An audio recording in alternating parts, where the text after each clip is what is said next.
Hi, I'm Marcus Riccelli, your state senator, serving Spokane in Washington's 3rd Legislative District.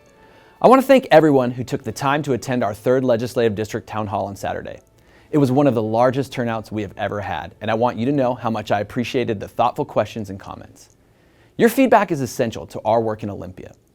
There were several questions submitted at the Town Hall on Saturday, and we couldn't get to them all, so I wanted to respond to a few of those here. Many people asked about our efforts to support public education in school districts struggling with budget shortfalls. I'm happy to report that the Senate has already passed 2 major bills to boost support for our schools.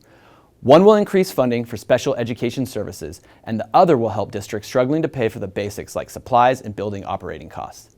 These bills are now being considered in the House. Tina asked about our efforts to improve our state's tax system to make it more fair for working families so we can fund the services we all depend upon. Tina, you're right. Our tax system is ranked the 2nd worst in the nation because lower and middle income people have been carrying the burden of funding the bulk of our state services for decades. Several ideas have been introduced this year to rebalance our tax system and ask the wealthiest people and businesses to help shoulder that burden. There's also a bill to reduce the state's sales tax from 6.5% to 6%. I'll keep you updated as these bills move through the process. Finally, many questions were focused on what we can do at the state level to address the uncertainty coming from the federal government. I'm doing everything within my power in Olympia to keep fighting federal overreach and protect our Washington values.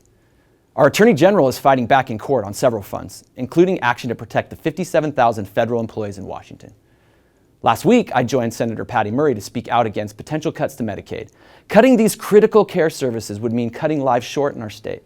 All of this makes it even more critical to pass a state budget this session that responsibly funds the services Washingtonians rely on. If the federal government steps back, we must step up. Again, thank you to those who attended the town hall, and please stay in touch as we head into the final weeks of the legislative session. A robust democracy can only exist with an active and engaged citizenry. Thanks for doing your part, and as always, it's an honor to serve.